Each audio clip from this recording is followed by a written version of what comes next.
So let's start.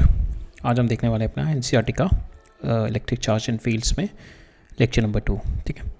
So in the last lecture हम लोगों ने देखा था, we have started our electric charges and field from the last lecture में हम लोगों ने देखी थी, we have started with some observation of the static electricity and the discharge of that static electricity, and we have seen other observations like with the frictional electricity our object is attracting a light pieces.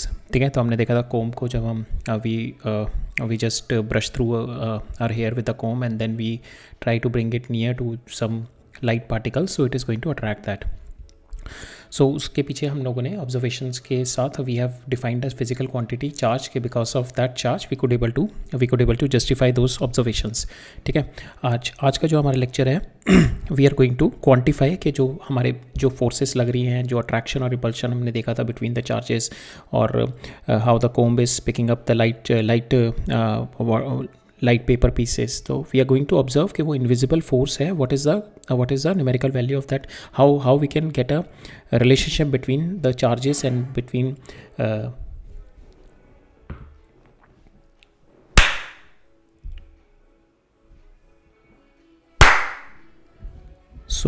let's start। आज हम start कर रहे हैं अपना lecture number 2 on electric charges and field. So this is our NCERT line by line series. So आज का जो हमारा टॉपिक है, we are going to cover up Coulomb's law, superposition principle and electric field. So basically हम last lecture में हमने देखा था, we have started our last lecture with some observations जो कि हमने देखी थी, and we try to answer those observation with a physical entity called charge. ठीक है, तो हमने लास्ट लेक्चर में देखा था charge, we have seen the observation with the charge like attraction, repulsion, and we have defined that there are two kind of charges, उनकी polarity define की थी, and we have seen the properties of charges. So last के lecture में हमने जो observation देखी थी, for instance amber और वुल वाली observation, and then we have done the experiment कि हम एम्बर और वुल को रब करने के बाद then we just when we see amber और एम्बर को अगर हम पास में लेके आए इट रिपेल, एंड एम्बर और वुल को पास में लेके आए इट अट्रैक्ट। तो now we are going to quantify that invisible force of attraction and repulsion. ठीक है, we are going to quantify that force with the Coulomb's law. Coulomb's law is nothing but कि जो हमने force देखी थी, how like for instance if you brush your hair with the comb and then you bring the comb near to your pieces with your paper pieces, तो paper piece उस पर attract हो जाते हैं। सो what is that attraction, what is that invisible force behind that attraction? So we are going to quantify that invisible force with the Coulomb's law. ठीक है, so that is what we are going to see it in our first part of the lecture। फिर हम देखेंगे Coulomb's law का vector notation देखेंगे, and how we can use the Coulomb's law in finding the forces। Then we are going to see कि superposition principle देखेंगे। Coulomb's law is valid for two point charges. If there are multiple point charges, then if we have to find out the force on one charge, then we have to use the superposition principle for the multiple charges. We'll see this concept of superposition, and then lately we are going to see the electric field का concept, and देखेंगे what is the need of electric field when there is already because we have to study the effect। Charges का effect क्या होता है, दे produces the forces, और वो forces जब already हमारे को मिल रहे हैं तो why we need an intermediatory like electric field. What is the purpose of electric field, we are going to see कि if there any need of that electric field, और is it any mathematical advantage of electric field, और there is any physical significance of electric field. So will try to understand those things के first हम देखेंगे need, देखेंगे क्या जरूरत पड़ी हमारे को इलेक्ट्रिक फील्ड की। So it solve some of the problem which is there in Coulomb's law. So that is what we are going to see it in that is what we are going to see के application with the adoption of electric field concept। ठीक है,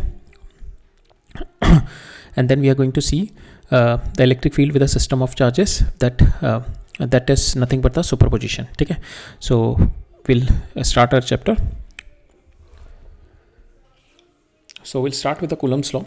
So Coulomb's law, it's quantitatively define the force between 2 point charges। In the last lecture we were studying that invisible force.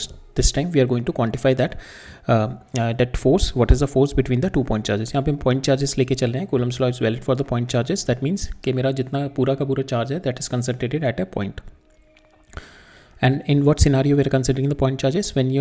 When your shape is so small, then the separation between the 2 point charges। ठीक है, अगर आपके जो size जो आपका charge का जो आप ऑब्जेक्ट ले रहे हैं उसका साइज़ इतना छोटा है बिटवीन द सेपरेशन, जिस सेपरेशन के बीच में आप लोग फोर्स देख रहे हैं, तो you can neglect the size and you can consider it as a point charge. ठीक है, now with the experimentation with the torsional balance experimentation, ठीक है. Torsional balance is a sensitive device to measure the force, ठीक है. Later it has been used by the Cavendish to find out the gravitational force also, ठीक है.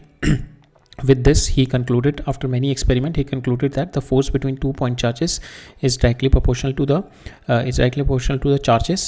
It's inversely proportional to the separation square and multiply by k, ठीक है. K is nothing but the constant, ठीक है. So this force is acting along the line, ठीक है. This force is between the two charges, but later on this electrostatic force can be applied at a macro level also and at a micro level up to 10 to the power minus 10, ठीक है. इसके बाद फिर मेरी nuclear forces आ जाती हैं.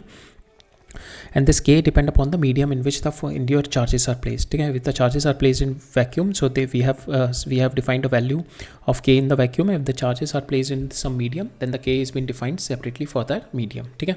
So this is the force where k depend upon the medium जहाँ पे charges रखे हैं. q1 and q2 are the magnitude of the charges, ठीक है. And magnitude of the charges, and r is your separation between the charges, ठीक है. But now पहला question है हमारा कि when the charges are unknown, how we discover the forces between them. आपको charges तो पता नहीं थे, आपने मेटल बॉल ले ली, बट यू डोंट नो कि उसके ऊपर चार्ज कितना है. Then how you can say कि जो आपकी फोर्स आ रही है that is directly proportional to the charge. So for this he used a trick. उन्होंने क्या किया था कि he consider charge q on one of the sphere, ठीक है. and then he take another sphere जो कि अनचार्ज स्फेयर था, सेम आइडेंटिकल स्फेयर था, ठीक है. इन दोनों को टच कर दिया मैंने. ये इस पर q चार्ज है, ये अनचार्ज है, तो इसके ऊपर जब मैंने टच किया तो दोनों के ऊपर q/2 चार्ज आ जाएगा, ठीक है. With this he has made multiple pairs. तो फिर सेम ऐसी q/2 को फिर से सेम आइडेंटिकल पेयर से इन दोनों को टच कर दिया. अब इन दोनों पे q/4 हो गया, ठीक है. तो इस तरीके से he has utilises the pairs, ठीक है. He has made the pair, ठीक है. सो इस तरीके से चार्जेस हो गए.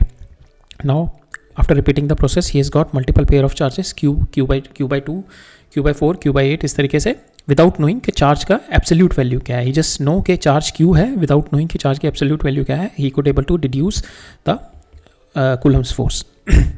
Then what he has done, he kept the charges in pair constant. So first of all he take like q/2 और q/2 लिया, ठीक है. Then he varied the distances between them, ठीक है. Then he varied the distances between them, but taken the same charge q/2. Then in the second he keep the same separation. तो he has taken q/2. Then he has taken q/4, ठीक है. इस तरीके से he has done multiple scenarios. He has observe multiple scenarios and on that basis he has deduce के the force between the two charges, it's been directly proportional to the product of the charges and inversely proportional to the separation between them, ठीक है. So he kept the pair of charges constant but varying the separation between them to get the f. Then he vary the pair of charges and then keep the constant r to get the f, ठीक है. He compare the forces and he deduce the Coulomb's law, which is this, ठीक है. Now one of the beautiful thing is कि he has discovered, the Coulomb has discovered this force without exactly knowing what are the q1 and q2, ठीक है. without explicitly knowing the magnitude of the charge, ठीक है. he knows it is q or q/2 but explicitly he doesn't know कि charge कितना था, 1 microcoulomb 2 microcoulomb, तो उसकी numerical value he didn't know. But later on with this हमारे को जब ये पता लग गया force, with this now we can deduce unit charge, ठीक है. with this force we have done कि first initially force निकाला without knowing what is the absolute value of this charge. एक बार force का हमारा relationship पता लग गया, now you can find out the value of your charges, ठीक है. अब हम reverse करके we can find out the force, and with that force we can find out the value of our charges, ठीक है. we can define what is the unit charge. Now the choice of k.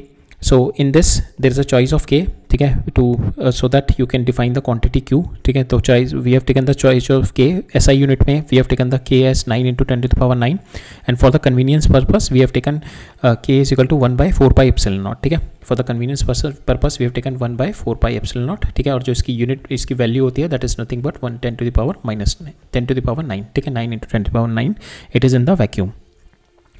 So with this factor 9 into 10 to the power 9, with this factor we could able to define what is my unit charge. So unit charge मेरा क्या कहता है, when my 2 unit charges are kept at a different when my 2 unit coulomb charges kept at a distance 1 meter and there is a force of 9 into 10 to the power 9, ठीक है, between them. So जब मेरे दो 1 coulomb के charges 1 metre distance पे रखे हैं तो उन दोनों के बीच में अगर force मेरी 9 into 10 to the power 9 है then we can say it is my 1 coulomb charge, ठीक है. So here 1 coulomb is quite big, आप देखो के बीच में फोर्स कितनी आ रही है, 1 coulomb is quite big charge. So in most of the places we see are charges are in the range of micro coulomb, nano coulomb, are in this range we are having the charges. ठीक है. Now इसके अंदर जो हमारा factor होता है, हमने के की वैल्यू देखी. K is nothing but your permeability, K is nothing but your constant which is been related with 1 divide by 4 pi epsilon not. यहाँ पे जो एप्सिलॉन नॉट होता है it is nothing but the permittivity of the free space. इसका मतलब होता है कि परमिटिविटी भी मतलब कितना अलाउ कर रहा है वो आपको, कितना, हमने अभी पढ़ा नहीं है इलेक्ट्रिक फील्ड लाइंस का कॉन्सेप्ट, तो इसके अंदर होता है कि कितना मेरी field electric field lines allow कर रहा है अपने थ्रू से पास होने के लिए. ठीक है. लाइक फॉर इंस्टेंस अगर आपके पास एक पाइप है and it is like meshed pipe है, ठीक है, उसके अंदर नेट बना हुआ है. ठीक है. सो अगर वो नेट के अगर मेरे होल्स बहुत छोटे छोटे हैं, that means it is allowing, उसमें जो फ्लो ऑफ वाटर होगा वो कम होगा. सेम वे परमिटिविटी का मतलब ये है कि वो कितना फ्लो अलाउ कर रहा है मेरा इलेक्ट्रिक लाइंस ऑफ फोर्स को पास करने में. तो फ्री स्पेस में जो अलाउ करता है दैट इज़ 8.85 इंटू 10⁻⁻12 वैल्यू होती है permittivity of the free space. ठीक है. Now if the space is not free, if you have the some medium in the space, then that value got changed and we can put the value. So if you put the charges in the vacuum, अगर ये दो charges मैंने vacuum में रखे हैं, then you put epsilon naught that is equal to 8.85 into 10⁻⁻12. ठीक है. अगर आपका if the charges are kept in the medium, like these two charges are kept in a water medium, ठीक है, अगर ये water medium में रखे हुए हैं तो there you will have to put epsilon. ठीक है. 1 divided by 4 pi epsilon naught you have to put. ठीक है. Q1 Q2 divided by R square. ठीक है. तो here you put the value of not epsilon naught, just the epsilon. ठीक है. This epsilon is nothing but your ER relative value into epsilon naught, and this ER is nothing but your dielectric constant. ठीक है. Dielectric constant. Now you put this value of e is this. ठीक है.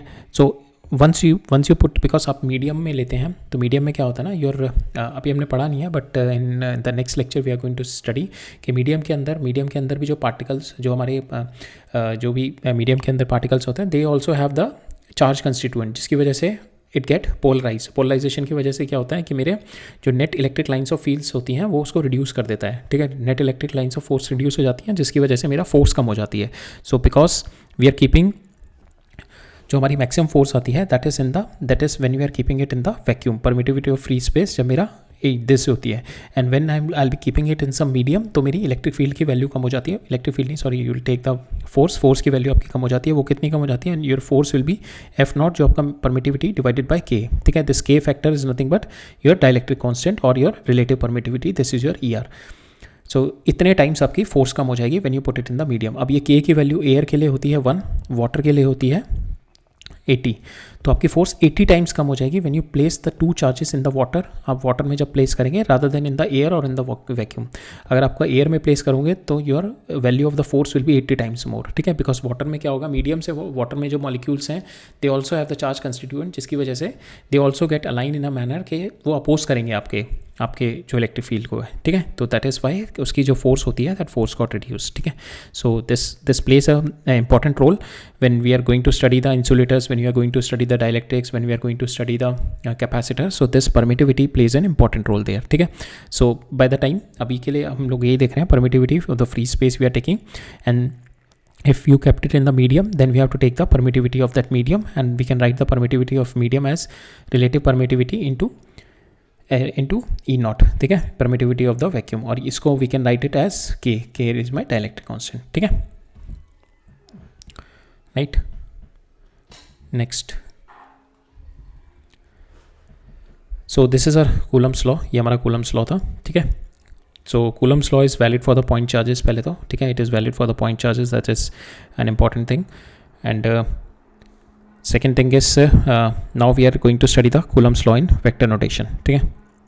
Coulomb's law की कुछ और problems भी होती हैं. It is having the problem with the communication time delay होता है इसमें, कम्युनिकेशन प्रॉब्लम होती है. That to sort out those problem will be having the electric field concept आया था हमारा. ठीक है. फोर्स से हम लोग फील्ड कॉन्सेप्ट पे इसलिए गए थे because of the problems between the Coulomb's law. Coulomb's law में जो 2 प्रॉब्लम थी, एक तो मेरी होती है टाइम डिले, अभी हम देखेंगे time delay, and communication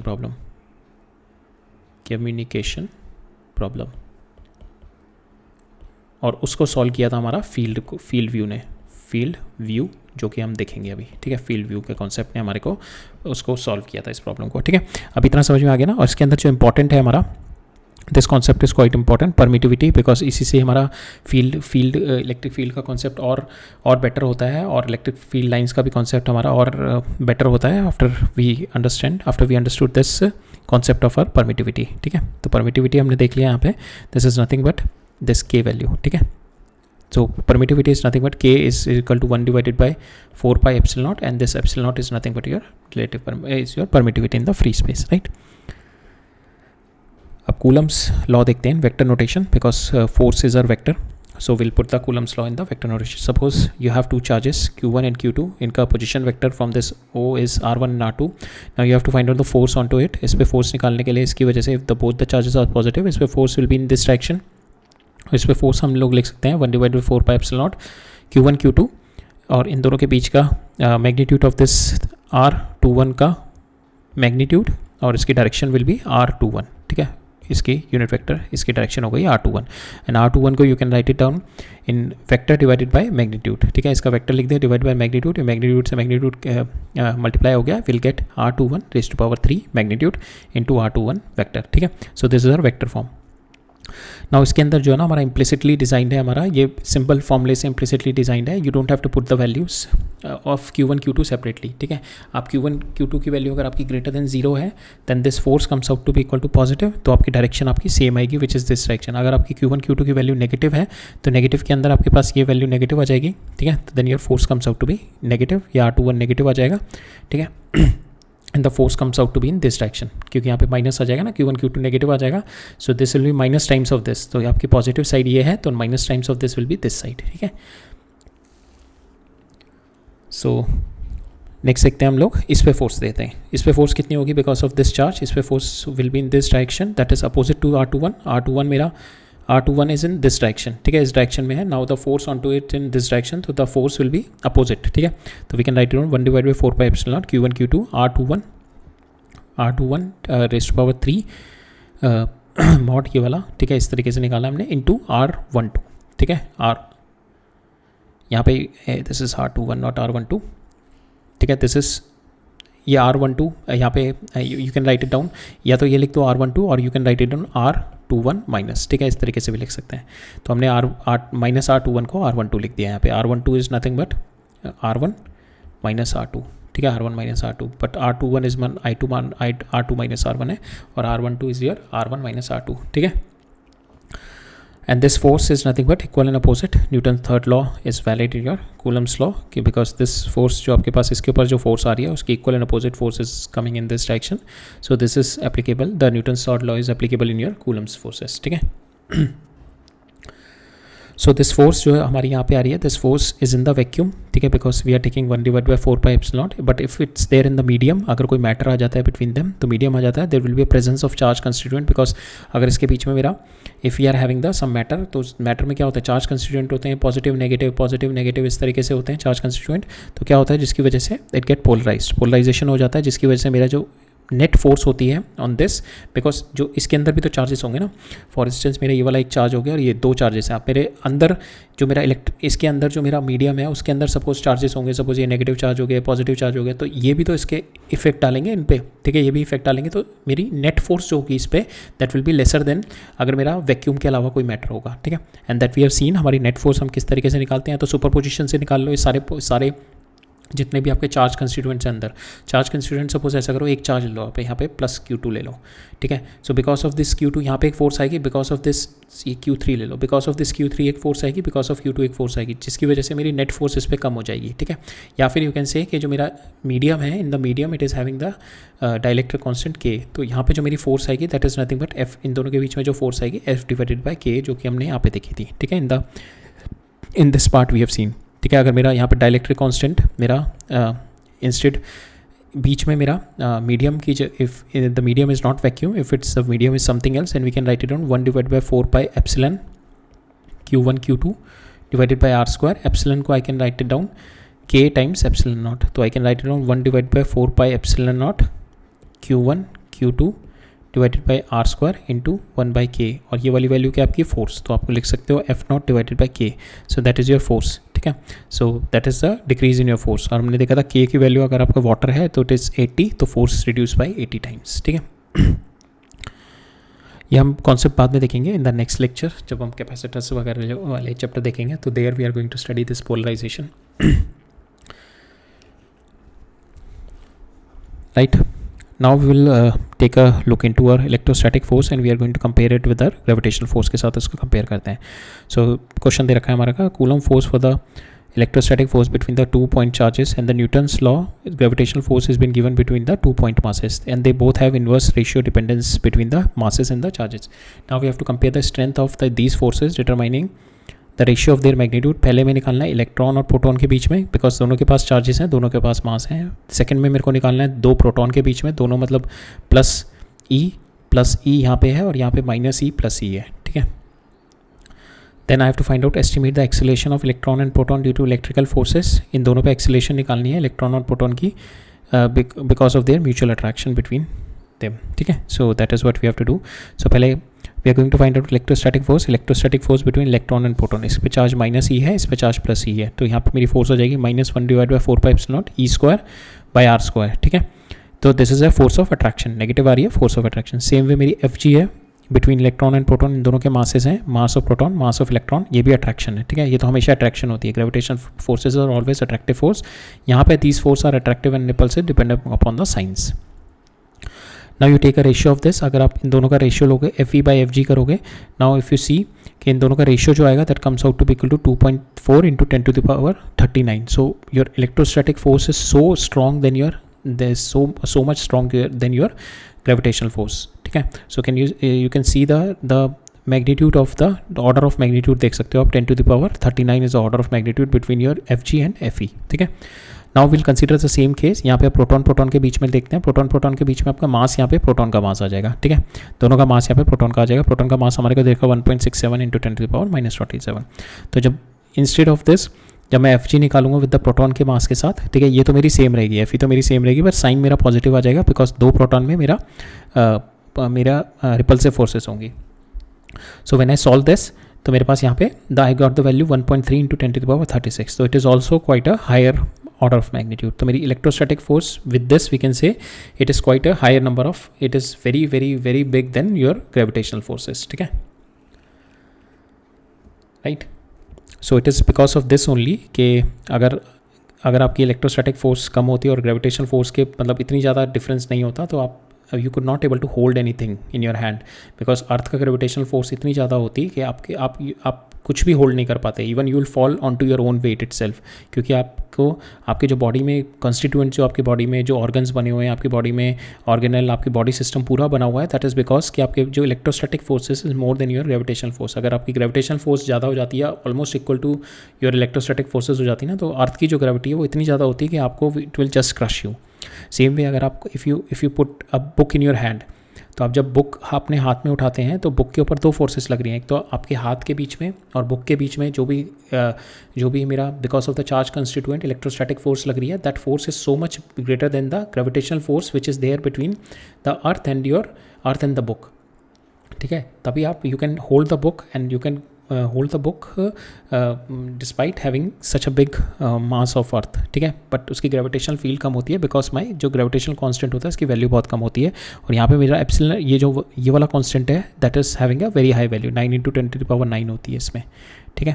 so यहाँ पे हमने देखा it is of the order of 10⁻36 time more than our gravitational forces. ठीक है. Now will find out our the attraction, will have to find out the acceleration. Acceleration के लिए हम लोग क्या करेंगे, हमारे को फोर्सेस पता है between both of them. Forces is nothing but 1 divide by 4πε0 e squared by R squared. ठीक है. दोनों के बीच में मेरे को दे रखा है आर की value 1 angstrom. Now I will find out the force मेरी आ गई 2.3 इंटू 10⁸. ठीक है. Now this force is nothing but equal to mass into acceleration. अब यहाँ पे मास जो आएगा मेरा मास ऑफ प्रोटॉन आएगा और मास ऑफ इलेक्ट्रॉन आएगा, जिससे मेरी एक्सेलरेशन ऑफ प्रोटॉन आएगी और एक्सेलरेशन ऑफ इलेक्ट्रॉन आ जाएगी. फोर्स मेरी दोनों पे सेम रहेगी. ठीक है. फोर्स इज इक्वल टू हमें एक्सेलरेशन ऑफ प्रोटॉन आ गया, this value divide by mass of proton, acceleration of electron आ गया, this value divide by mass of electron. अब इन दोनों के बीच में ही 10⁻4 मैग्नीट्यूड का डिफरेंस होता है, mass of proton and mass of electron. देखो mass of proton 1.67 10⁻27, mass of electron 9.11 10⁻31. So there is already order of magnitude 10⁻4 का डिफरेंस आता है इसमें. तो आप देखो acceleration of proton comes out to be equal to 2.5 into 10⁻22 and acceleration of electron acceleration of, so just a second, I think ये मेरी गलत दे रखी है. सो इलेक्ट्रॉन की ऊपर वाली होगी. सो एक्सेलरेशन ऑफ इलेक्ट्रॉन ऊपर वाली होगी, एक्सेलरेशन ऑफ प्रोटॉन नीचे. ये इलेक्ट्रॉन होगा, ये प्रोटॉन होगा. ठीक है, राइट. सो ये मेरी प्रोटॉन की है 1.4 इंटू 10⁻19 और ये मेरी इलेक्ट्रॉन की है. So we can see acceleration of our electron is more than our proton and it is depending upon the masses. ठीक है, it is depending upon the masses. अब यहाँ पे देखते हैं. अब इन द एक्चुअल वैल्यू अगर हम माइक्रोस्कोपिक लेवल पे देखें, माइक्रोस्कोपिक लेवल पे अगर हम जाके देखें तो हमारे इलेक्ट्रोस्टैटिक फोर्स आती है मेरी 230 न्यूटन के अबाउट इलेक्ट्रोस्टैटिक फोर्स. और मेरी जो मेरी ग्रेविटेशनल फोर्स आती है that comes out to be 1.9 into 10⁻−34 in the actual micro level between the proton and proton in the nucleus. ठीक है, so see the differences. It is almost 10 to the power 34-35 का magnitude का difference होता है इसमें. ठीक है, so this question is just to give you understanding के how much bigger is your electrostatic force than your gravitational force. ठीक है, और उसका रीज़न भी है अगर वो नहीं होगी तो जो एग्जिस्टेंस है that will not be there, because जो चार्ज कंस्टिट्यूएंट्स हैं अगर वो इतना होल्ड नहीं कर पाएंगे तो we can not have the tissue नहीं बन पाएगा, ऑर्गन नहीं बन पाएगा, एटम नहीं बन पाएगा, मॉलिक्यूल नहीं बन पाएगा, टिश्यू नहीं बन पाएंगे, ऑर्गन नहीं बन पाएगा, ऑर्गन सिस्टम नहीं बन पाएगा, ह्यूमन बॉडी नहीं बन पाएगी.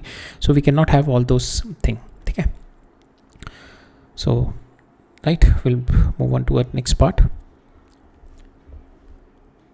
नेक्स्ट पार्ट में देखते हैं, इसमें भी will see this question.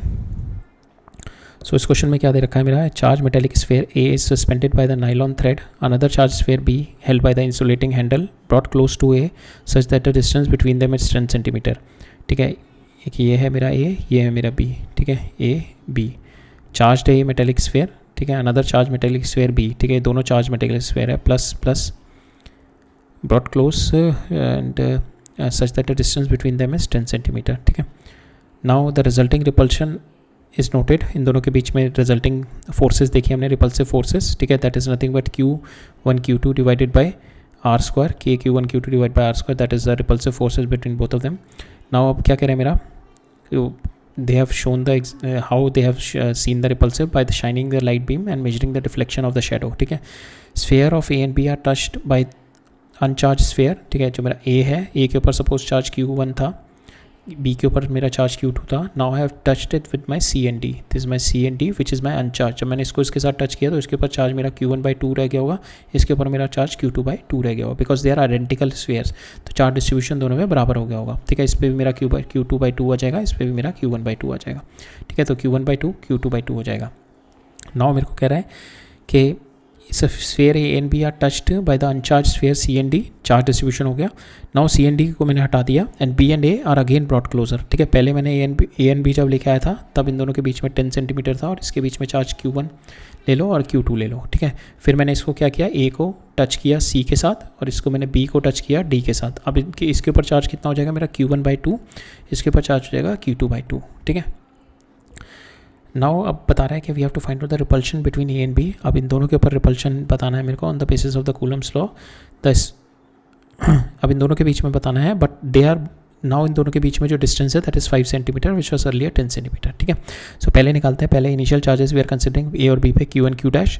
Separation दोनों के बीच में R है. फोर्स कितनी आ गई, 1/4πε0 Q dash divide by R square.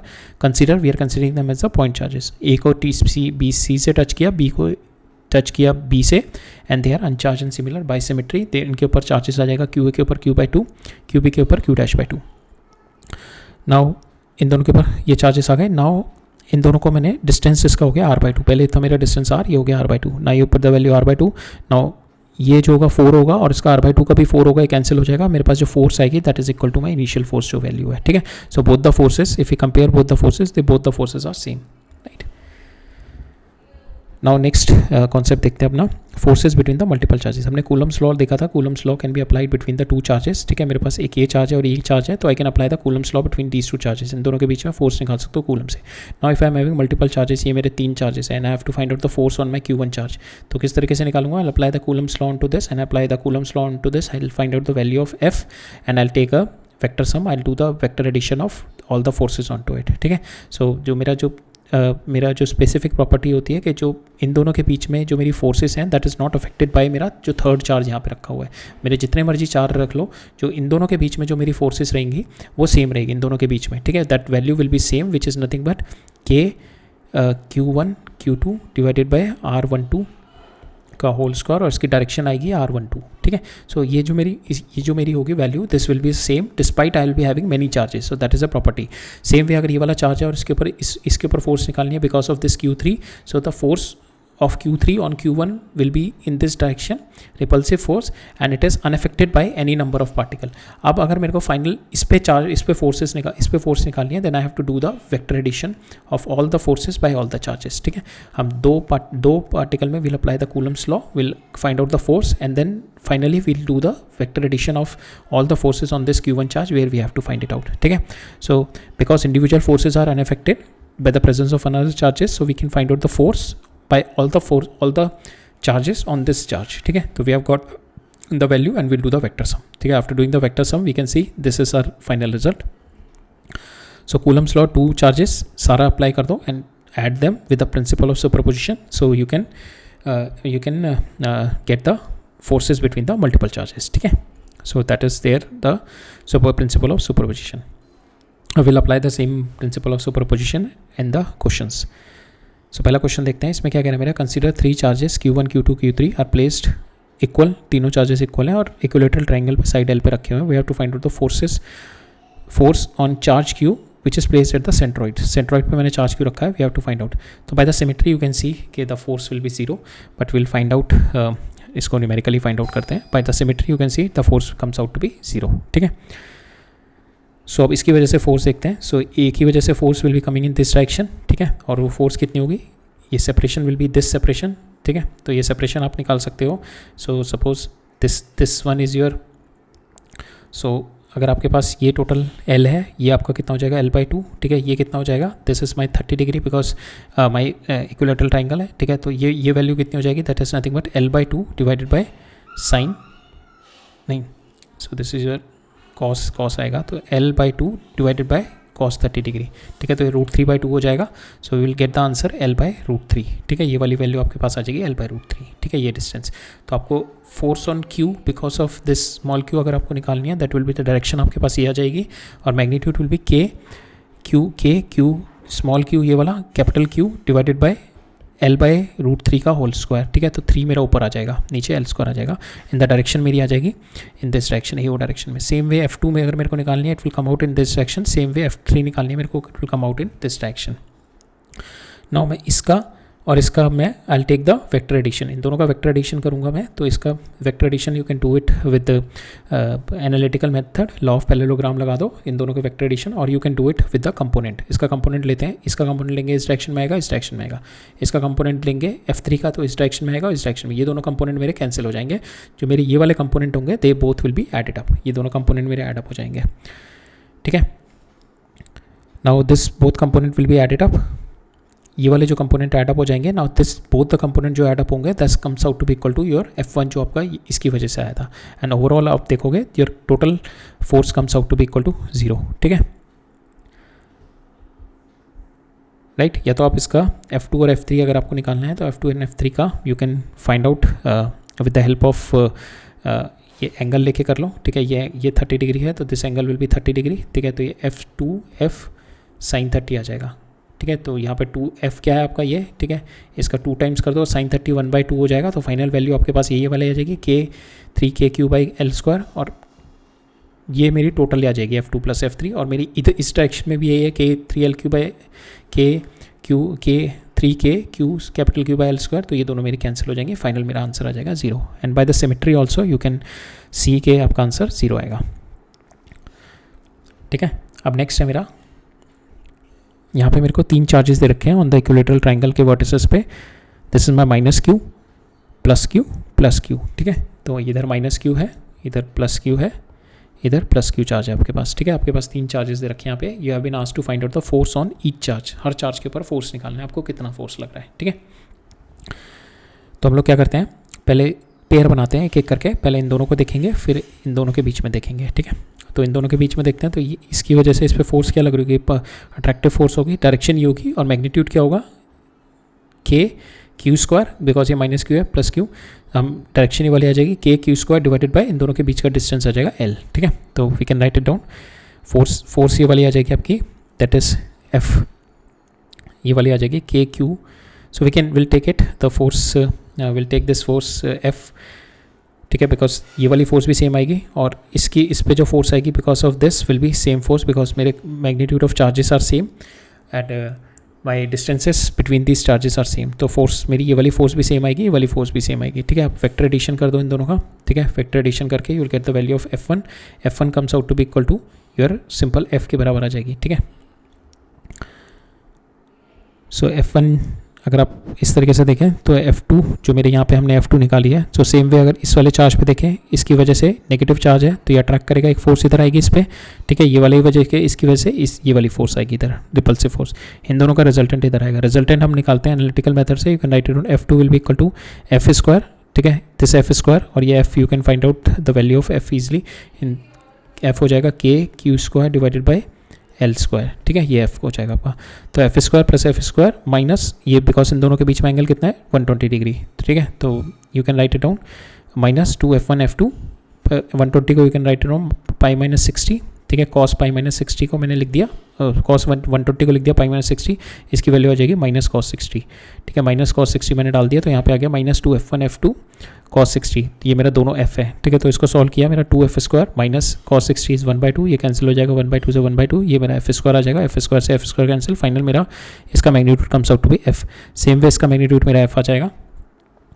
Now I have to find out the magnitude of this, ठीक है, नेगेटिव चार्ज के ऊपर इधर अट्रैक्टिव फोर्स, इधर अट्रैक्टिव फोर्स, ठीक है, अब इन दोनों का मेरे को रिजल्टेंट निकालना है, इन दोनों का resultant I can get it through my cosine law, so इसका मैग्नीट्यूड आएगा F3 will be equal to this square plus this square into plus 2 F और इन दोनों के बीच का एंगल, ठीक है, तो इन दोनों के बीच का एंगल कितना है 60 डिग्री, इक्विलेटरल ट्राइंगल है, सो इसको सॉल्व करेंगे will get the value √3F, तो इस डायरेक्शन में आपके पास फोर्स आ जाएगी √3F, ये आपके पास रिजल्टेंट फोर्स, ये 3 फोर्सेस आ गई। अब क्या करो, आप इसको ब्रेक डाउन कर लो, इधर और इसको इनके कंपोनेंट ले लो, ये वाली फोर्स का और इसका कंपोनेंट लोगे, सो this is nothing but 60 degree, तो इसका cos 60 sin 60, ठीक है, sin 60 cos 60, तो ये वाले कंपोनेंट दोनों कैंसिल हो जाएंगे, बस मेरे ये वाले कंपोनेंट बचेंगे, ठीक है।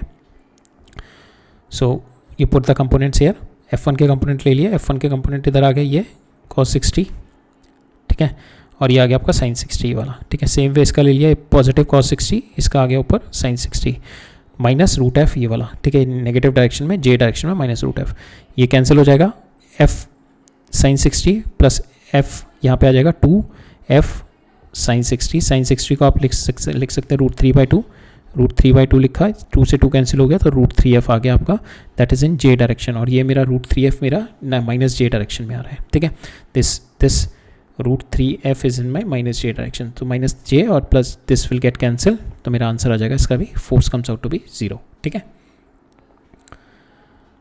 राइट। अब यहाँ पे देखते हैं हम, will see the difference between our gravitational forces and electric forces, इनमें कंपैरिजन देखते हैं इनको, will see there are some common factors also between both of them and some differentiating factors also between both of them. Common factor क्या है, they both are inversely proportional to R², inverse square law लगता है, they both are central forces and they both are conservative forces, ठीक है, तो इसके अंदर the energy get stored here, ठीक है, whenever you do an work done against this forces you will get the energy stored, and conservative forces में और क्या होता है हमारा कि work done does not depend upon the path taken, it depends upon the initial and final position, these forces are central, तो मेरा R×F will be 0, ठीक है, R×F is 0 when the forces are central.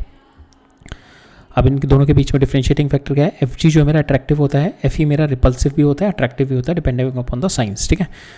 मेरा जो gravitational force होता है that does not depend upon the nature of medium, but यहाँ पे it depends upon the nature of my medium, because we have the epsilon naught factor which is depending upon the nature of the medium, ठीक है।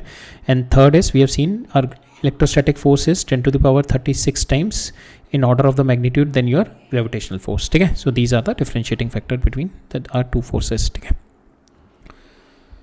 now we'll see our concept of our electric field, ठीक है। so first हम देखते हैं electric field की ज़रूरत क्यों पड़ी, because ultimately मेरे को Q पता है and I have to find out the force at this point, ठीक है। ultimately हमारे को force से मतलब होता है, then Q के और फोर्स के बीच में एक इंटरमीडिएट ही आपका electric field. We wanted to know why there is a requirement of electric field when actually we wanted to know force only. Electric field भी हम लोग इसलिए निकालते हैं to get to know the force only, ठीक है। तो why there is a need for electric field और whether the electric field is just the mathematically just to use as a mathematical ease concept और weather it is containing some physical significance, ठीक है। That is what we are going to understand कि हमारे को electric field की जरूरत क्यों पड़ी, हमारे को फोर्स व्यू से इलेक्ट्रिक फील्ड व्यू पे क्यों आना पड़ा, ठीक है।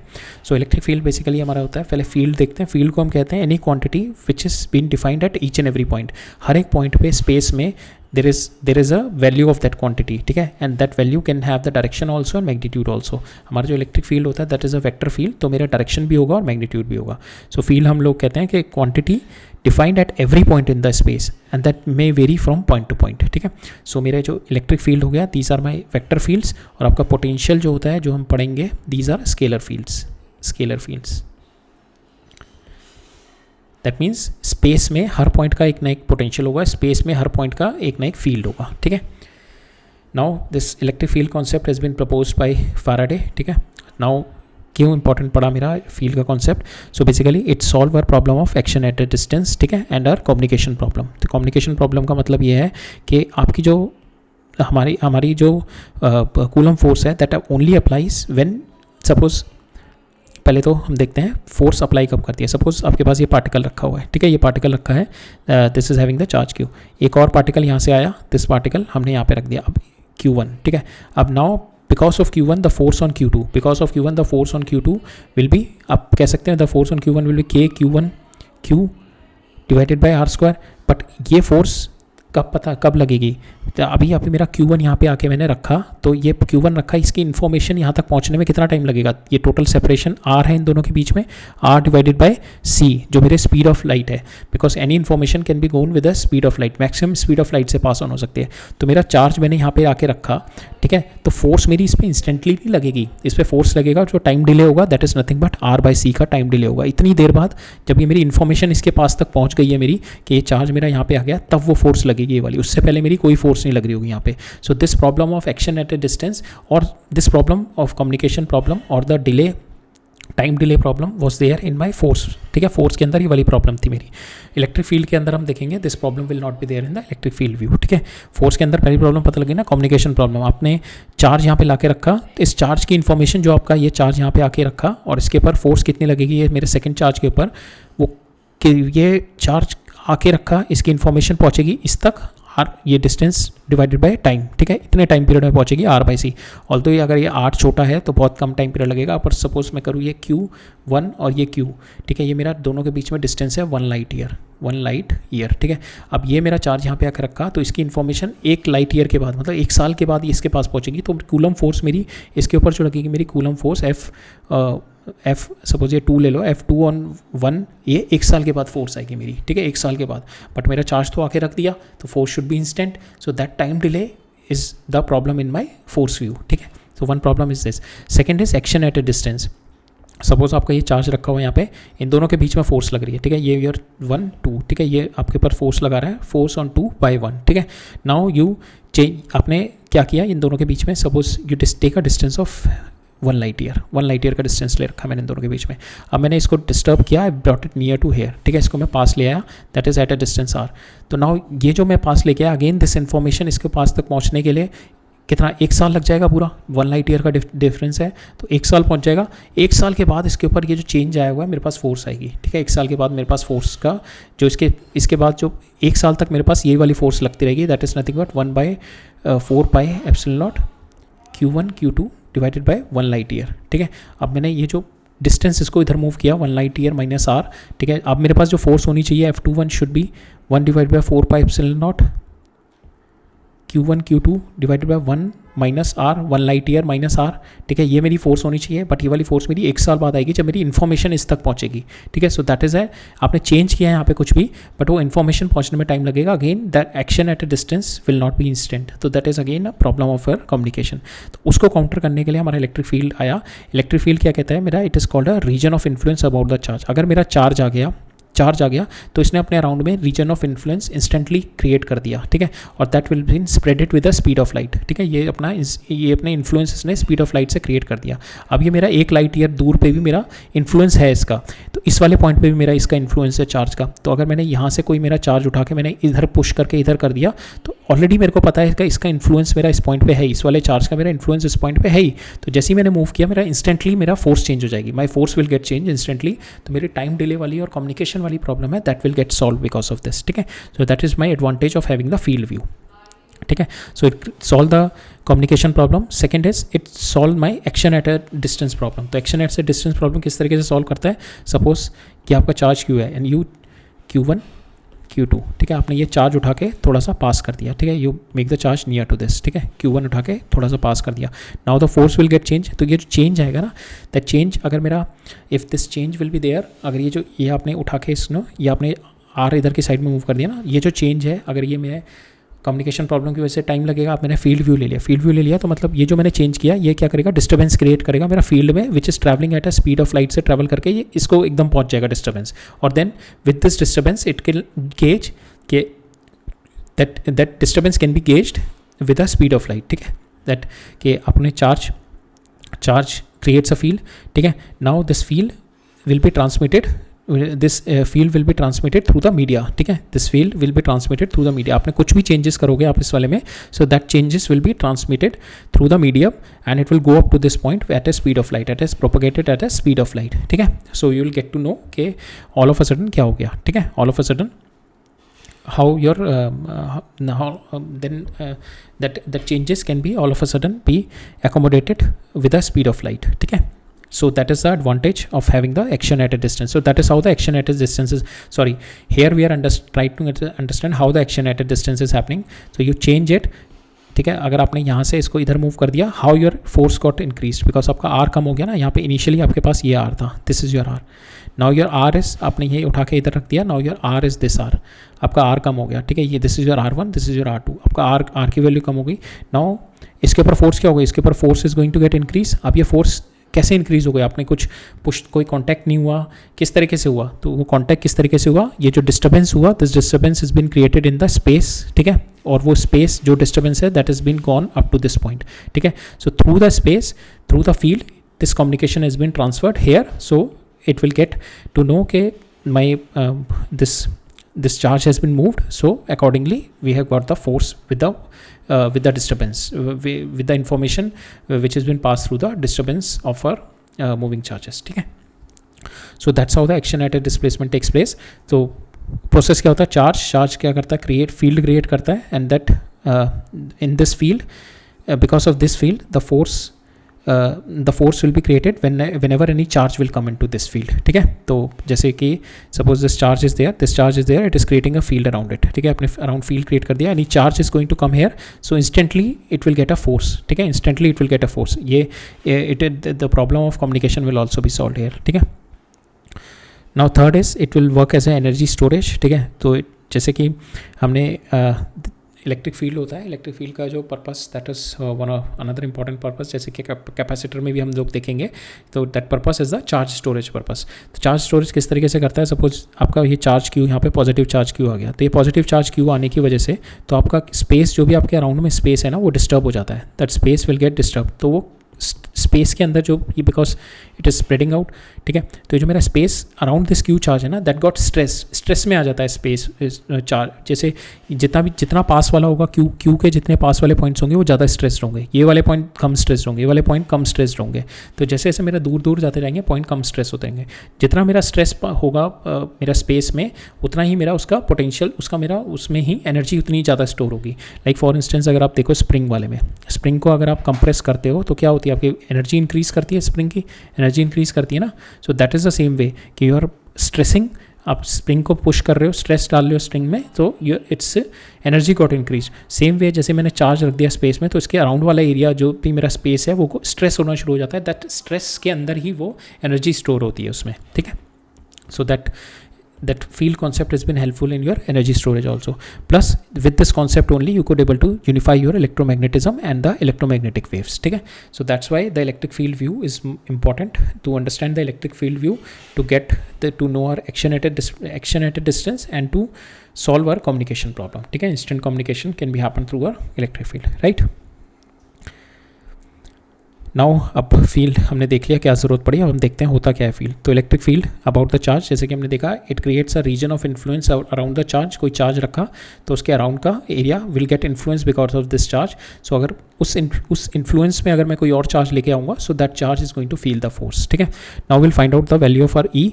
ई क्या होती है मेरी? ई इज़ नथिंग बट के.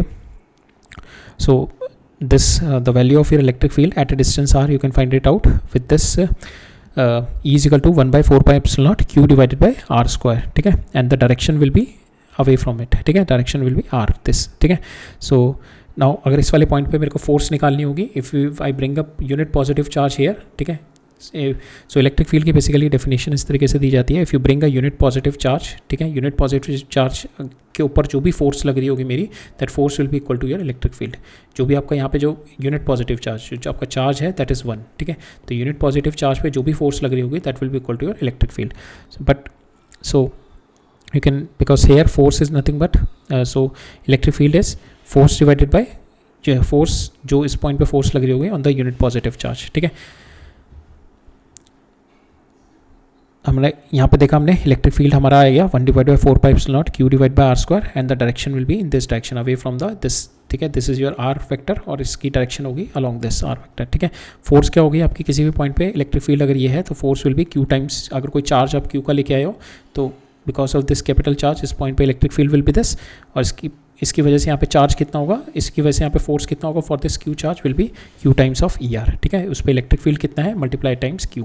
ठीक है, इसकी SI यूनिट कितनी होती है? My electric field will be 1 is with the force per coulomb. ठीक है, इससे निकालते हैं force per coulomb. Second is with the voltage upon distance. ठीक है, so that is another one that we are going to study in the next lecture. So now electric field, if we can define it, electric field that is equal to the force when you bring that is equal to the force when a unit positive charge, force on the unit positive charge. ठीक है, electric field by your source charge, electric field due to your source charge q at point P is equal to the force that a unit positive charge would experience when it is placed at point P. ठीक है, unit electric field at this point, इस point पे electric field क्या होगा? that is nothing but the when you placed a unit positive charge at this point. ठीक है, उस पर जो फोर्स लगेगी that is your electric field. ठीक है, उस पर जो फोर्स लगेगी that is your electric field. Now this Q we take it negligibly small. ठीक है, हम लोग इसको नेग्लिजिबली स्मॉल लेते हैं. अगर इसकी वैल्यू बड़ी हो जाएगी, अगर क्यू की वैल्यू यहाँ पे बड़ी ले लेंगे तो ये फोर्स इस पर भी लगाएगा तो ये डिस्प्लेस हो जाएगा, मेरा क्यू डिस्प्लेस हो जाएगा. So we don't want that, we want Q to remain fixed. So we take कि क्यू नेग्लिजिबली स्मॉल, तो इसका जो इम्पैक्ट आएगा, ये जो फोर्स आएगी that is quite very small force आएगी. ठीक है, और we hold this capital Q, ये जो क्यू को we hold this capital Q with some unspecified forces, so it should not move. ठीक है, सो माई इलेक्ट्रिक फील्ड की जो डेफिनेशन बनी, तो माई इलेक्ट्रिक फील्ड की जो डेफिनेशन बनी, electric field is nothing but the force, electric field at A point is given by the force on a unit positive charge at that point. ठीक है, so that is equal to electric field. From here with this formula we can write it down. Electric field will be equal to FR divided by Q, so where Q tends to 0. ठीक है, Q छोटे से छोटा लेना चाहिए. तो इसके अंदर एक इंपॉर्टेंट चीज़ ये है कि यहाँ पे आपको न्यूमेरिकल वैल्यू में दिख रहा होगा कि E is inversely proportional to Q, but it is not. ठीक है, E is independent of Q. E depends upon your this Q and R. ठीक है, source charge and R. But यहाँ पे आप देखोगे इट इज़ शोइंग कि E is depending upon Q, but it is not. आपका यहाँ पे जो F होता है, F के अंदर भी आपका Q आता है. ठीक है, तो F is directly proportional to Q, Q से Q कैंसिल हो जाता है. सो E जो मेरा इलेक्ट्रिक फील्ड है that does not depend upon your test charge. ठीक है, that is independent of your test charge, right. So that's all about the electric field. ठीक है, अब विल टेक अ व्यू कि electric field हमारा होता क्या है. देख लिया हमने और नीड देख ली इलेक्ट्रिक फील्ड की. Now will study the electric field of some of our charges. तो इलेक्ट्रिक फील्ड होता है इट्स ए 3D क्वांटिटी, और फील्ड होता है हर स्पेस के हर एक पॉइंट पे वी हैव अ फील्ड होता है electric field. So suppose I take a positive charge, तो इस तरीके से every point in the field 3D view में you will be having the electric field. ठीक है, एंड द डायरेक्शन एंड हर पॉइंट की डायरेक्शन और magnitude is been given by the arrow. So we can get the value of E will be 1 by 4 pi epsilon naught with this charge Q divided by R square. ठीक है. Now here this is my space coordinate in the 3D and this E is inversely proportional to R. जैसे जैसे आप दूर जाते जाओगे आपका E decrease होता रहेगा with the inverse ratio of your R square. ठीक है. So it is a 3D thing. So चारों तरफ फैलेगा. ठीक है. इसका Q अगर यहाँ पे प्लस Q चार्ज रख दिया मैंने तो प्लस Q चार्ज का जो इलेक्ट्रिक फील्ड है will be all together in all three and in 3D dimension. ठीक है. ना जो पॉजिटिव होता है, पॉजिटिव चार्ज का जो होता है मेरा electric field will B spreading out. ठीक है. रेडियली आउटवर्ड होते हैं और जो नेगेटिव चार्ज होते हैं उसके रेडियली इनवर्ड होते हैं इलेक्ट्रिक फील्ड लाइंस. ठीक है. सो दिस इलेक्ट्रिक फील्ड अगर मैं कोई चार्ज यहाँ पे कोई यूनिट पॉजिटिव चार्ज यहाँ पे ला के रख दूंगा तो इसके ऊपर जो फोर्स लगेगी that will be in this direction. Same वे अगर मैं यूनिट पॉजिटिव चार्ज यहाँ पे ला के रख दूंगा तो इसके ऊपर जो फोर्स लगेगी that will be in this direction. So इसकी वजह से हमने बताया नेगेटिव का जो होता है रेडियली इनवर्ड होता है, पॉजिटिव का रेडियली आउटवर्ड होता है. और ये जो मेरा ये है तो eight each and every point on this spherical symmetry होता है कि ये सारे पॉइंट जो भी मेरे स्फेयर पे बन रहे हैं इन सारे पॉइंट पे और ये सारे पॉइंट इन सारे पॉइंट जो मेरे स्फेयर पे बन रहे हैं इन सारे पॉइंट्स पे आई will be having the same value of my electric field because मेरा चार्ज Q है तो my electric field is nothing but 1 divided by 4 pi epsilon not Q divided by R square. तो अगर मेरा R पूरे sphere पे same है, पूरे स्फेयर पे R की वैल्यू मेरी सेम है ना, दिस कंप्लीटली R, तो ये मेरा R कांस्टेंट हो गया, Q मेरा कांस्टेंट है और 1 by 4 pi epsilon not constant है. तो माई E along this sphere will be constant. ठीक है. This is called by spherical symmetry. ठीक है. तो मैं यहाँ से अगर बैठ के देखूँ तो मेरे को ये वाला ये स्फेयर के हर पॉइंट पे मेरा electric field will be same. अगर मैं यहाँ से बैठ के देखूँ तो इस वाले स्फेयर के हर पॉइंट पे मेरा electric field will be same. ठीक है. And the electric field will be radially outward for my positive charges and radially inward for my negative charges. तो electric field will be electric field negatively inward का मतलब कोई भी यहाँ पे positive charge उठा के रखोगे, if any positive charge is there तो पॉजिटिव चार्ज के ऊपर इधर की साइड में फोर्स लगेगा. ठीक है. अगर पॉजिटिव चार्ज मैं यहाँ पे रखता हूँ तो पॉजिटिव चार्ज पे इधर फोर्स लगेगा. राइट. सो यही था हमारा इलेक्ट्रिक फील्ड में.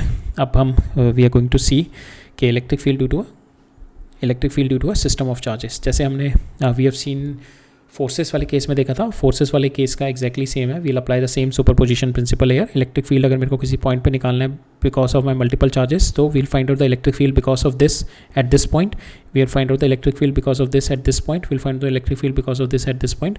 और इन सबका मैं I will take the vector sum. ठीक है. इन सबका वेक्टर सम कर दूंगा, I will get the final value. So the force experience per unit charge.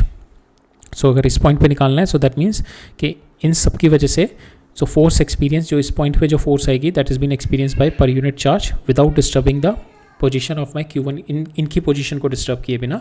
तो स्मॉल चार्ज हम इसलिए लेते हैं ताकि इनकी पोजीशन डिस्टर्ब ना हो, ये मेरे Q1 Q2 Q3 की इनकी पोजीशन डिस्टर्ब ना हो. तो मैं स्मॉल पॉजिटिव चार्ज अगर मैं यहाँ पे रखूँगा मेरे को इस वाले पॉइंट, अगर मेरे को इस वाले पॉइंट पे निकालना है आपको electric field, you have to find out this point. So what you have to do, you have to bring a positive charge here. इसके ऊपर आपको फोर्स निकालनी है because of this and because of this. ठीक है. इन तीनों की वजह से you have to find out the force. जो नेट फोर्स आएगी you divided by that Q and you will get the answer of your electric field. So with the superposition you can get the value of your electric field. Another way you can get it like this. तो E at this point R will be nothing but 1 divided by 4 pi epsilon naught Q2 की वजह से इस point पे आएगा divided by R2p का whole square, same way R1p का, same way R3p का होल स्क्वायर. और डायरेक्शन इन सब की along this वेक्टर. ठीक है. डायरेक्शन इन सब की ऐसे आएगी. Right. So same superposition principle you can apply and solve the problems of our multiple system of charges. ठीक है. Now will see this 2 questions. पहला क्वेश्चन क्या कह रहा है मेरा. सो यहाँ पे काउंटर इंट्यूटिव है. हमने जो अभी तक ग्रेविटी में पढ़ा था, जी का कॉन्सेप्ट देखा था. In the G the time period is, हमने जी में देखा था the time period is independent of your mass. ठीक है. इंडिपेंडेंट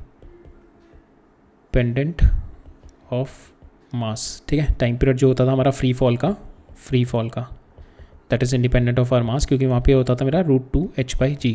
ठीक है. वो मास पे डिपेंड नहीं करता था मेरा. तो अब यहाँ पे देखेंगे in our electrostatic forces it is dependent upon the time. So ये उसको समझने के लिए there is been illustration is been given. An electron falls through a distance 1.5 centimetre in a uniform electric field जिसका मैग्नीट्यूड आपको दे रखा है 2 × 10⁴ इन दोनों के बीच में. ठीक है. 2 × 10⁴. The direction of the field is reverse, keeping the magnitude unchanged, and a proton is fall through the same distance. पहले मैंने इलेक्ट्रॉन फॉल किया, ये था मेरा, यहाँ से इलेक्ट्रॉन गिराया मैंने, तो इस पे इलेक्ट्रॉन पे force will be in this direction. ठीक है. इस डायरेक्शन में फोर्स लगी है. This is the force on the electron Fe. ठीक है. So this Fe you can calculate. Now we have to find out the compute the time travel to fall through a distance 1.3, इतना distance travel करने में मेरे को कितना time period लगा. So time period you can find out, it is nothing but √2. Time period आपका same हो जाएगा 1/2. So S is nothing but 1/2 AY into T square. Initially drop कर रहे हैं, we are just dropping. So यहाँ से आपका टाइम पीरियड आ जाएगा. Time period will be nothing but 2S/AY. ठीक है, इसका अंडर रूट. अब यहाँ पे जो we are not taking the gravity, because why we are not taking the gravity, will see कि हमारी जो AY जो acceleration on this because of the electrostatic forces की वजह से यहाँ पे जो एक्सेलेरेशन आएगा, बिकॉज एक्सेलेरेशन क्या होगा यहाँ पे, FE will be equal to mass of electron into acceleration of electron.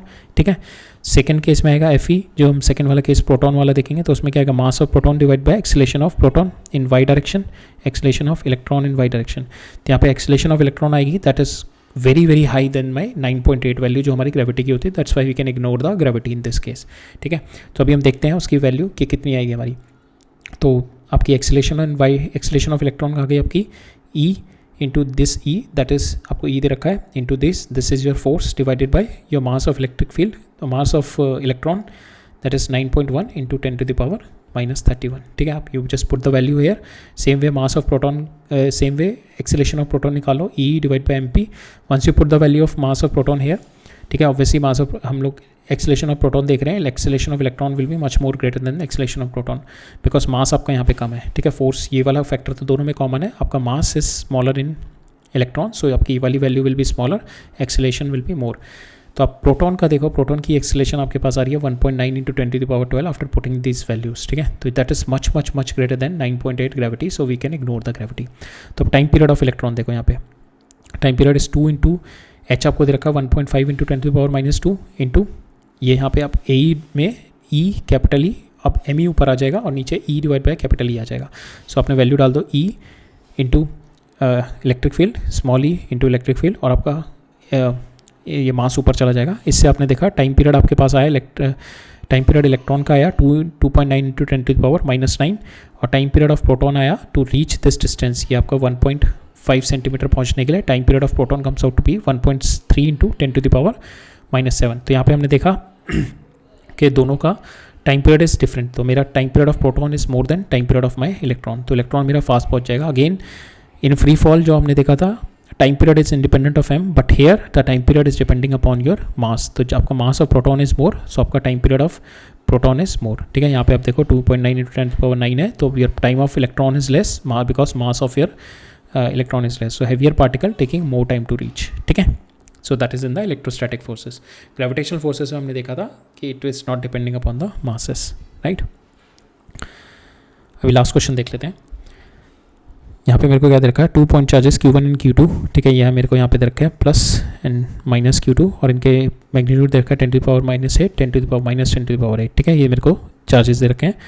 Now are placed at distance 1 metre. ठीक है, this is at A 1 metre apart. We have to calculate the electric field at A पे electric field निकालना है. ठीक है, A पे निकालना है, B पे निकालना है और C पे निकालना है, तीनों पे इलेक्ट्रिक फील्ड निकालना है. ठीक है, सो नाउ A पे निकालते हैं इलेक्ट्रिक फील्ड, ये पॉजिटिव है तो इसकी वजह से electric field will be here, ये नेगेटिव है इसकी वजह से भी इधर, तो ये दोनों इलेक्ट्रिक फील्ड ऐड हो जाएंगे. ठीक है, अब इस पे निकालते हैं B पे, पॉजिटिव की वजह से इलेक्ट्रिक फील्ड इधर आएगा, नेगेटिव की वजह से इधर आएगा, तो नेट मेरा इधर आएगा बट कम वैल्यू आएगा. ठीक है, सेम वे अब इस पे निकालते हैं, इस पे इलेक्ट्रिक फील्ड नेगेटिव की वजह से इधर आएगा. ठीक है, पॉजिटिव की वजह से इधर आएगा, इन दोनों का रिजल्टेंट इधर आ जाएगा. ठीक है, इसका वर्टिकल कंपोनेंट करेंगे, इसका वर्टिकल कंपोनेंट करेंगे, दोनों कैंसिल हो जाएंगे, जो हॉरिजॉन्टल कंपोनेंट ऐड अप हो जाएंगे इसके. ठीक है, now will find out A पे निकालते हैं. सो A पे जो इलेक्ट्रिक फील्ड होगा दैट इज K, इन दोनों का सम हो जाएगा, बिकॉज इसका जो आएगा ये भी बराबर होगा, इसका जो होगा ये भी बराबर होगा, दोनों का एडिशन हो जाएगा. तो that is 2 times of KQ divided by इन दोनों के बीच का डिस्टेंस 0.5 का होल स्क्वायर. डायरेक्शन आपकी आ जाएगी I डायरेक्शन में. इसको सॉल्व करेंगे, आपके पास आ जाएगा 7.2 इंटू 10⁻⁴I. अब E भी देखते हैं इस वाले पॉइंट पे. E भी आपका इसकी वजह से -I होगा और -I की वजह से +I होगा. ठीक है, तो इसकी वजह से जो नेट आएगा आपका, बिकॉज ये आपका क्लोजर है तो इसकी वजह से ये पास है, ये कम, यहाँ पे जो electric field because of this positive charge will be more, तो आपकी जो नेट इलेक्ट्रिक फील्ड आएगी इस डायरेक्शन में will be in this direction. ठीक है, तो we can write it down, -I direction में फाइनल रिजल्ट आएगा. सो KQ डिवाइडेड बाय ये डिस्टेंस का whole square, KQ divide by ये पूरे डिस्टेंस का whole square, that is nothing but इन तीनों का एडिशन 1.15. ठीक है, इसको सॉल्व करेंगे, विल गेट 3.2 इंटू 10⁻⁴ -I आ जाएगा. थर्ड वाला देखते हैं इस वाले पॉइंट पे, प्लस Q की वजह से electric field will be in this direction. ठीक है, दैट इज नथिंग बट के क्यू डिवाइडेड बाय ये 0.1 का होल स्क्वायर। ठीक है, अब इसमें भी सेम वे इसकी डायरेक्शन ये आएगी, will break it down into these two direction. ठीक है, ये आई डायरेक्शन आ जाएगी, ये जे डायरेक्शन आ जाएगी। सेम वे अगर मैं ये माइनस क्यू का देखूँ तो इसकी डायरेक्शन ये आ जाएगी, इसकी भी डायरेक्शन एक इधर आएगी और एक इधर डायरेक्शन आएगी। जो मेरी ये वर्टिकल वाली डायरेक्शन दोनों की मेरी कैंसिल हो जाएगी, हॉरिजॉन्टल वाली मेरी ऐड हो जाएगी। Horizontal if we take the angle theta, अगर ये एंगल थीटा है, if we take this angle as theta, तो मेरी ये वाली जो डायरेक्शन आ जाएगी दैट इज नथिंग बट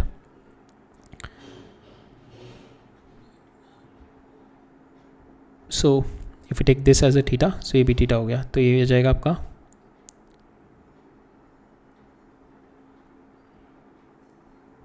ये आ जाएगा आपका दिस इज ऑल्सो ये थीटा हो जाएगा, ये भी थीटा हो जाएगा आपका। सो this is your E 2c cos theta. Same way ये वाला भी cos थीटा आपके दोनों ऐड हो जाएंगे, sin थीटा वाले कैंसिल हो जाएंगे। cos theta you can find out, cos theta is nothing but 0.5 divided by 0.1।